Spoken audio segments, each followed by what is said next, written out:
What's good, y'all? Welcome back to Basketball TV. The playoffs have officially started. I know the playoffs started yesterday. I know I'm late to the party. I had a few things come up, but in this video, I'm gonna cover day 1 and day 2 of the playoffs. And by the way, be on the lookout for these videos because I will be reacting to every single game in the playoffs. But anyway, let's get straight into it. Starting with the Orlando Magic versus the Cavs. The Cavaliers took game 1, as to just simply put it, there was no one on the Magic that could guard Donovan Mitchell.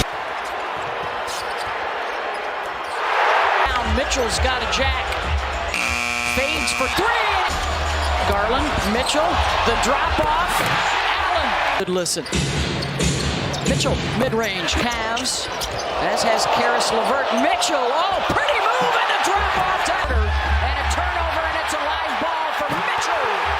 Yeah, he did this while shooting 50% from the field as well. Another thing that stood out was they out-rebounded the Magic by 14 boards. And we can give most of that credit to Mobley and Allen as they combined for 29 of them just between the two. But on the bright side for the Magic, Banchero tied Shaq with the most points in a Orlando Magic playoff debut. I guess that's something to be proud of if you're a Magic fan. I mean, what else do you say about this game besides it was just a nasty blowout in game 1? Clearly, Kevin Durant's 31 points was nowhere near enough to get the job done, especially when you had Anthony Edwards dropping 33 points on 58% shooting, doing whatever he wanted. Durant trying to guard him. Edwards around the double team. Got a look. Butter. Time. KD picks him up. Nice what a fake. hezzy. Nice Slams fake. on the brakes. Edwards! This is surprising, but he went out and man! Not only did he have his way with the Suns, but he got a few buckets on his favorite player of all time as well. I think everybody here knows that's my favorite player of all time, so that was probably one of the best feelings ever in my whole life. We were talking about KD. You said you think he's the greatest player. Yeah. Ever or right now? Ever. Well, we'll see what the Suns can do in game 2, because after game 1, it looked like that's going to be another failing big 3. Very excited. Let's go Knicks! Because they won and they're my favorite team. Let's go Knicks! Let's go Knicks! Let's go Knicks! Well, as we expected, the Knicks fans are definitely excited that their team is back in the playoffs. And they didn't disappoint in game 1, as they had 3 players with 20-plus points in Hart, Brunson, and McBride. Overall, it was definitely a great game, and the score don't really tell how competitive the game truly was. But riddle me this, dog. If you just came back from a knee injury, why are you doing this? It's fast break points that has created this margin for the Knicks. It was at this moment that he knew. I guess he just wanted to put on the show for the fans, but at what cost? Like, it almost backfired. And for someone to only shoot 34% from the 3-point line, which really isn't that good, I guess Josh Hart reached a new level as he went clutch in the 4th quarter for the Knicks. To shoot. Hart tries a 3. Puts it in. Cross court to Hart. Josh Hart a 3-pointer. Puts it in. Hart fakes. Hart tries another 3-pointer. Oh! But in the end, Maxey and Embiid combining for 62 points just wasn't enough to give the Sixers the dub, and we'll see how they bounce back in game 2.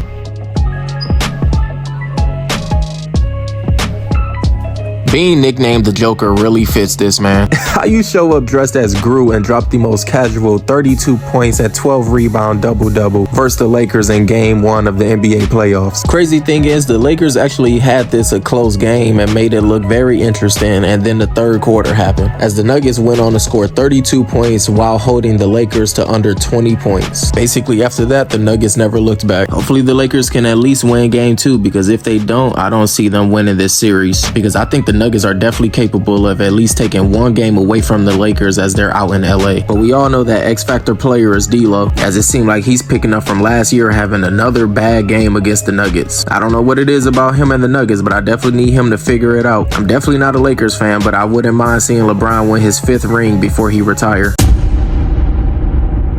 You hear the "We Want Boston" chants here in Miami. They're gonna get him.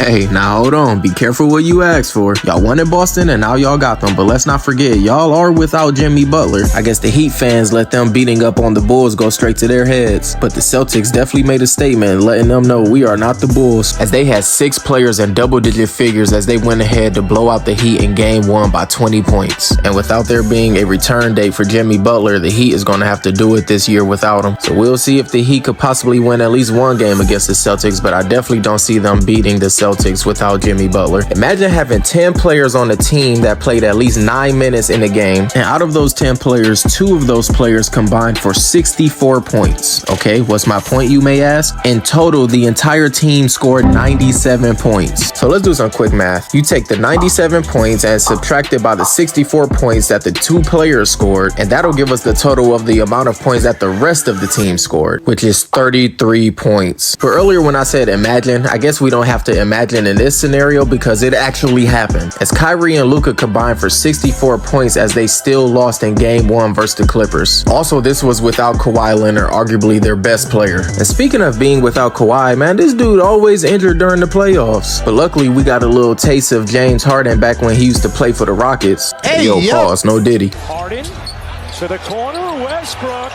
connects. Bragson. Harden meets Doncic, his 3 is good. 3 hours that you will get, that the only thing that will be on your mind is that. Here's Harden shaking around Exum, the teardrop is leader scorer and one of the best Mavericks team that we have seen in recent memory. And Harden a deep 3, you bet.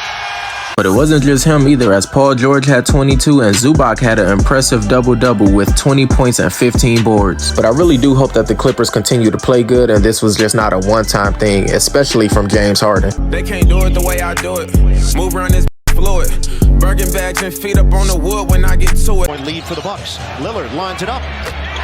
And Jared, the block from Lopez on Jalen Smith. Lillard, step back. Been aggressive, inefficient. Lillard. God, Ockham has 15. Lillard. Come on, man. Dame Dollar, stop playing with him. Yo, Dame went off tonight as he dropped 35 points in the first half alone. But he ain't stopped there. He finished the game with 35 points. Oh, man, but who cares? All that matters is that he led the Bucks to a dub without Giannis. And shout out to all of the Bucks as a whole, as they played great as a team and they got this much needed win. I really hope they can hang in there until Giannis come back healthy and they really go on a run. Some of y'all may or may not know, I don't know if I ever mentioned this on my channel, but Dame is my favorite player, so I'll definitely love to see him win his first ring. You could not have asked for a better way to end day 2 of the NBA playoffs. The Thunder and the Pelicans were going back and forth all night as the biggest lead of the game was only 6 points. Both teams played well as a team and had multiple players in double-digit scoring. You could just tell by the first half that this was going to be one of those games. Guarded by McCollum. Chisels into the paint, flicks it up. Team on your back. And that's it. Here comes McCollum. Baseline fade and 4 seconds. McCollum, the fake, the fire, no, and hold on to take game 1 against the Pelicans. And shout out to the Pelicans because they definitely came to play. Even without Zion, they took the #1 seed OKC Thunder down to the final shot. And honestly, for CJ McCollum, that was a good look. So the Thunder may have escaped with this one.